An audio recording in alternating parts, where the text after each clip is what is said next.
Hello hi everyone. ఈరోజు మనం చూసిన రెసిపీ ఏంటంటే మష్రూమ్ మసాలా కర్రీ అనమాట.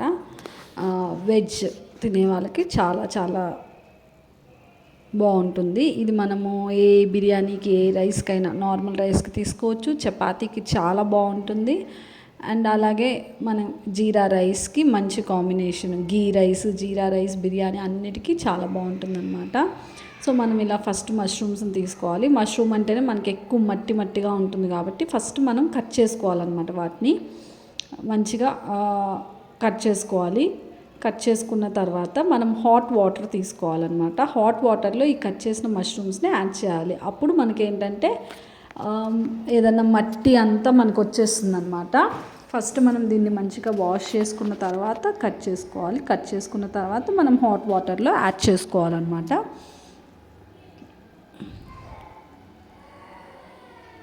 చాలా చాలా టేస్టీగా ఉంటుంది. వెజ్ వాళ్ళకి మంచి రెసిపీ అన్నమాట. అందరూ తప్పకుండా ట్రై చేయండి.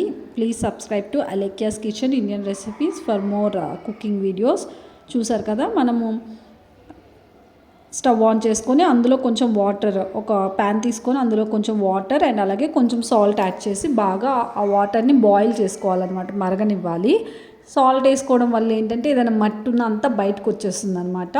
మష్రూమ్స్ అంతా మంచిగా క్లీన్ అవుతాయి అండ్ బాయిల్ అవుతాయి. హైలో పెట్టుకొని మంచిగా మనము కొంచెం సేపు బాయిల్ చేసుకోవాలి, ఒక 10 minutes అట్లా మంచిగా. తర్వాత ఏంటంటే మనం వీటిని ఫిల్టర్ చేసేసుకోవాలి. అడుగంతా మట్టి అంతా వచ్చేస్తుంది అనమాట. చాలా బాగుంటుంది ఈ కర్రీ. తప్పకుండా మీరు అందరు ట్రై చేయాలి. మన ఛానల్లోనే అన్ని traditional recipes, home style, quick and easy recipes, మనకి తక్కువ ఇంగ్రీడియంట్స్తో టేస్టీగా మనం ఇంట్లో ఎలా తయారు చేసుకోవచ్చు, normal simple way of curries. So అదనమాట, అలా తయారు చేసుకోవచ్చు. చూసారు కదా, ఇది మనకు మంచిగా బాయిల్ అయిన తర్వాత ఇవన్నీ మనము వడకట్టుకోవాలన్నమాట. వడకట్టుకొని మట్టి అంతా పోయిన తర్వాత అవి ఒక దాంట్లో మనం స్టోర్ చేసుకోవాలన్నమాట. అట్లా పక్కన తీసి పెట్టుకోవాలి. బాయిల్ అయినటువంటి మష్రూమ్స్, బాయిల్ అండ్ క్లీన్ అయినటువంటి మష్రూమ్స్. తర్వాత మనకి మష్రూమ్ మసాలా కర్రీకి ఒక గ్రేవీ తయారు చేసుకోవాలన్నమాట. గ్రైండ్ చేసుకొని పెట్టుకోవాలి, బేస్ గ్రేవీ. సో దానికి మనం ఏం చేయాలంటే మనకి టొమాటోస్, మనకి కర్రీ ఎంత కావాలో దాన్ని బట్టి టొమాటోస్, నేను ఇక్కడ 2 కొంచెం పెద్ద సైజ్ టొమాటోస్ తీసుకొని ఒక కట్ చేసుకున్న తర్వాత మిక్సీ జార్లో యాడ్ చేసుకుంటున్నాను అనమాట.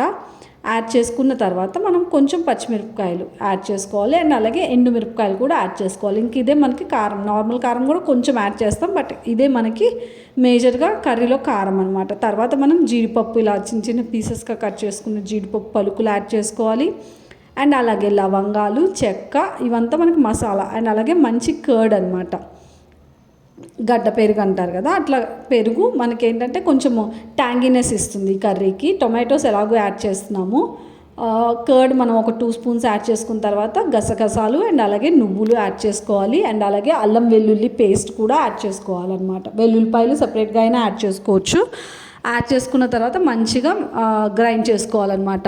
ఇందులో పెద్దగా వాటర్ యాడ్ చేయక్కర్లేదు, ఎందుకంటే ఆల్రెడీ మనకి టొమాటో అన్నిట్లో వాటర్ ఉంటుంది కాబట్టి అవి గ్రైండ్ చేసి పక్కన పెట్టుకోవాలన్నమాట. నెక్స్ట్ మనం ఆనియన్స్ అండ్ పచ్చిమిరపకాయలు కట్ చేసుకొని పెట్టుకోవాలి పొడుగ్గా, కర్రీకి, మష్రూమ్ మసాలా కర్రీకి అనమాట. పొడుగ్గా అయినా కట్ చేసుకోవచ్చు, ఇట్లా చిన్న చిన్న పీసెస్గా కూడా కట్ చేసుకోవచ్చు అనమాట. మనకేంటంటే ఫస్ట్ మనం మష్రూమ్స్ని మంచిగా వాష్ చేసుకున్న తర్వాత బాయిల్ చేసి పెట్టుకోవాలి సాల్ట్ వాటర్లో. దానివల్ల ఏంటంటే మష్రూమ్స్ మంచిగా క్లీన్ అవుతాయి. అవి పక్కన పెట్టుకోవాలి. అండ్ అలాగే ఈ మసాలా పేస్ట్ కూడా పక్కన పెట్టుకోవాలి. ఈ 2 రెడీగా ఉంటే మనకి కర్రీ చేసుకోవడం ఈజీ అనమాట. ప్రిపరేషన్ చేసి పెట్టుకోవాలి. నెక్స్ట్ మనం ఇలా ఉల్లిపాయలు కట్ చేసుకున్న తర్వాత మనం ఒక ప్యాన్ తీసుకొని అందులో మనం కొంచెం మనం బటర్తో కూడా చేసుకోవచ్చు అనమాట, బట్ నేను ఇక్కడ ఆయిల్ యాడ్ చేస్తున్నాను. ఇందులో కొంచెం చెక్క, లవంగాలు యాడ్ చేసిన తర్వాత ఉల్లిపాయలు, కట్ చేసుకున్నటువంటి ఉల్లిపాయలు యాడ్ చేసుకున్నాను. అండ్ అలాగే కొంచెం సాల్ట్, యాజ్ యూజువల్ ఉల్లిపాయలు తొందరగా ఫ్రై అవడానికి కొంచెం సాల్ట్ అండ్ అలాగే అల్లం వెల్లుల్లి పేస్ట్. ఆల్రెడీ మనము పేస్ట్ గ్రైండ్ చేసుకున్న పేస్ట్లో కూడా అల్లం వెల్లుల్లి యాడ్ చేసుకున్నాం కాబట్టి చూసి యాడ్ చేసుకోవాలి. ఎక్కువ ఘాటు లేకుండా మనకి స్పైసెస్కి తగ్గట్టు యాడ్ చేసుకోవాలన్నమాట. యాడ్ చేసుకొని లిడ్ పెట్టి క్లోజ్ చేయాలి. కొంచెం అవి ఫ్రై అవ్వాలన్నమాట. కొంచెం ఉల్లిపాయలు బాగా ఫ్రై అయినాయి, బాయిల్ అయినాయి అని అనుకున్నప్పుడు మనకి ఈ గ్రౌండ్ పేస్ట్ ఉంది కదా, ఆ పేస్ట్ని ఇందులో యాడ్ చేసేసుకోవాలన్నమాట. ఒకసారి అలా మిక్స్ చేసుకోవాలి. గ్రౌండ్ పేస్ట్ మంచి కలర్ వచ్చింది. మనం ఏమి కలర్ యాడ్ చేయలేదు. ఈ టొమాటోస్, ఈ జీడిపప్పు వీటి వల్లే మంచి కలర్, న్యాచురల్ కలర్ వచ్చిందనమాట. సో చూసారు కదా, ఇదంతా మంచిగా పేస్ట్ చేసుకోవాలి. బాగా స్మూత్ పేస్ట్ చేసుకున్న తర్వాత అది ఉల్లిపాయ ఫ్రై చేసినటువంటి ఉల్లిపాయల్లో యాడ్ చేసుకోవాలన్నమాట.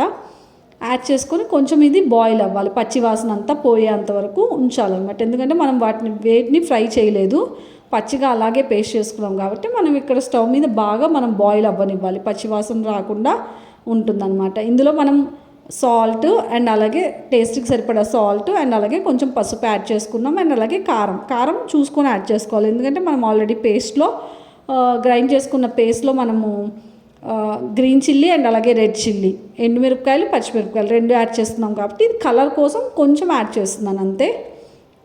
చిల్లీ పౌడర్ యాడ్ చేసుకొని మనకి మసాలా పౌడర్స్ ఉంటాయి కదా, అవి కూడా మనం యాడ్ చేసుకోవాలన్నమాట. కొంచెం జీలకర్ర పొడి, మిరియాల పొడి అండ్ అలాగే కొంచెం ధనియాల పొడి, అన్నీ ఏ కర్రీస్లో అయినా, మసాలా కర్రీస్లో అయినా ఈ అన్ని పౌడర్స్ కొంచెం కొంచెం యాడ్ చేసుకోవడం వల్ల మనకి మంచి ఫ్లేవర్ ఇస్తుందన్నమాట. మిరియాల పొడి, జీలకర్ర పొడి, ధనియాల పొడి అన్నీ మనం మంచిగా యాడ్ చేసుకోవాలన్నమాట.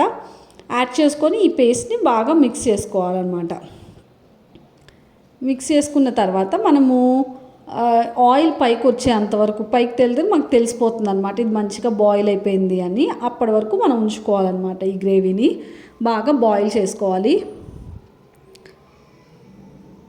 తప్పకుండా మీరందరూ అలేఖ్యాస్ కిచెన్ ఇండియన్ కుకింగ్ రెసిపీస్ని సపోర్ట్ చేయాలి. ప్లీజ్ డూ సబ్స్క్రైబ్, కమెంట్ చేయండి. ఇంకేమన్నా రెసిపీస్ కావాలనుకుంటే మన ఛానల్లో డైలీ ఒక షార్ట్ వస్తుంది అండ్ అలాగే వీక్లీ 1 వీడియో వస్తుంది. తప్పకుండా చూడండి. చూసారు కదా, మష్రూమ్స్ ఇలా బాయిల్ చేసుకున్నాం. ఆ మష్రూమ్స్ బాయిల్ చేసుకున్నవి ఈ పేస్ట్ మంచిగా మనకి బాగా కుక్ అయిపోయిందనమాట. ఆయిల్ కూడా పైకి తేలుతుంది. అప్పుడు మనం ఈ మష్రూమ్స్ని డైరెక్ట్గా యాడ్ చేసేసుకోవడమే. అందులో యాడ్ చేసుకొని ఒకసారి కలుపుకోవాలి. మనకి ఈ స్టేజ్లో ఉన్నప్పుడు ఏంటంటే మనకి గ్రేవీ ఏ కన్సిస్టెన్సీ కావాలో దాన్ని బట్టి మనం వాటర్ యాడ్ చేసుకోవాలి. లేదు నాకు ఇలాగ థిక్గానే కావాలనుకుంటే వదిలేసుకోవచ్చు. లేదు అంటే కొంచెం వాటర్ యాడ్ చేస్తే మనకి ఏంటంటే ఈ మష్రూమ్స్ కూడా ఆల్రెడీ 70-80% కుక్ అయి ఉంటే ఇంకో కొంచెం కుక్ అవ్వాలంటే కొంచెం వాటర్ యాడ్ చేసుకుంటే మనకి మంచిగా కుక్ అవుతుంది అనమాట. కొంచెం మనం వాటర్ యాడ్ చేసుకున్న తర్వాత మూత పెట్టి క్లోజ్ చేసుకొని మంచిగా బాయిల్ చేసుకోవాలన్నమాట. అంతే, ఆల్మోస్ట్ రెడీ అయిపోయింది మష్రూమ్ మసాలా కర్రీ. చూసారు కదా, ఆయిల్ పైకి వచ్చేసింది. మనం ఇది బటర్తో కూడా యాడ్ చేసుకోవచ్చు అనమాట. బటర్తో కూడా చేసుకున్నా చాలా టేస్టీగా ఉంటుంది. అది కొంచెం డిఫరెంట్ ఫ్లేవర్ ఉంటుంది బటర్ యాడ్ చేసినాం కాబట్టి. బాగా కొంచెం మనం మిక్స్ చేసుకోవాలి. అంతా బాయిల్ అయిపోయింది అని అనుకున్నప్పుడు మనం పచ్చిమిరపకాయలు ఇందాక పొడుగుగా కట్ చేసుకొని పెట్టుకున్నాము, అది మనం ఈ స్టేజ్లో ఉన్నప్పుడు యాడ్ చేయాలి. ముందర యాడ్ చేయకుండా డైరెక్ట్గా అలా పొడుగ్గా కట్ చేసుకున్నటువంటి పచ్చిమిరపకాయలని యాడ్ చేసేసుకోవడం. ఇది ఒక డిఫరెంట్ ఫ్లేవర్ అండ్ టేస్ట్ అనమాట. డిఫరెంట్ ప్రాసెస్ అంతే. మనం ముందు ఫ్రై చేసుకోవడం వల్ల ఇవి ఎక్కువ ఘాటు ఉండవు, ఆల్రెడీ ఫ్రై అయిపోతాయి అన్నమాట ఆయిల్లో. ఇప్పుడు మనం ఏంటంటే లాస్ట్లో యాడ్ చేస్తున్నాం. సో ఇది మనం స్పైస్ కొంచెం ఎక్కువ ఉంటుందన్నమాట. అండ్ అలాగే లాస్ట్లో కొంచెం గరం మసాలా, ఒక 1/2 spoon garam masala flavour and taste కోసం యాడ్ చేసి బాగా మిక్స్ చేసేసుకోవడమే. అంతే. చపాతీకి, హాట్ రైస్కి, ఎస్పెషల్లీ జీరా రైస్ అండ్ గీ రైస్కి మంచి కాంబినేషన్ అనమాట. Perfect combination. తప్పకుండా మీరు అందరు ట్రై చేయండి. జీరా రైస్ రెసిపీ కూడా ఆల్రెడీ మన ఛానల్లో ఉంది, చూడండి ఎవరైనా చూడని వాళ్ళు ఉంటే. అండ్ అలాగే గీ రైస్ కూడా లేదు, బట్ మనం ఫ్యూచర్లో పెడతాము ఆ రెసిపీ కూడా. అన్ని రకాల రెసిపీస్ ఉంటాయన్నమాట. లాస్ట్లో మనం ఏంటంటే కసూరి మేతి యాడ్ చేసుకోవాలి. కొత్తిమీర అయినా యాడ్ చేసుకోవచ్చు, బట్ కసూరి మేతి యాడ్ చేయడం వల్ల మనకి ఇది ఒక డిఫరెంట్ ఫ్లేవర్ అనమాట. టేస్ట్ ఒక్కొక్క ఇంగ్రీడియంట్ ఒక్కొక్కటి డిఫరెంట్ టేస్ట్. కొత్తిమీర యాడ్ చేయడం వల్ల ఒకలా ఉంటుంది, కసూరి మేతిని ఇలా మనం మంచిగా రబ్ చేసి యాడ్ చేసుకోవాలన్నమాట. ఫైనల్గా అంతే, రెడీ అయిపోయింది మష్రూమ్ మసాలా కర్రీ. చూసారు కదా, డైలీ 1 షార్ట్ వస్తుంది అండ్ అలాగే వీక్లీ 1 లాంగ్ వీడియో వస్తుంది. తప్పకుండా మీరు అందరు చూడండి. అలేఖ్యాస్ కిచెన్ ఇండియన్ రెసిపీస్ ఛానల్ని సబ్స్క్రైబ్ చేయండి. తప్పకుండా సబ్స్క్రైబ్ చేసుకోండి, సపోర్ట్ చేయండి. డిఫరెంట్ కైండ్ ఆఫ్ రెసిపీస్ అన్నీ ఉంటాయన్నమాట. Thank you so much for watching. Bye bye. See you soon in the next video. Bye.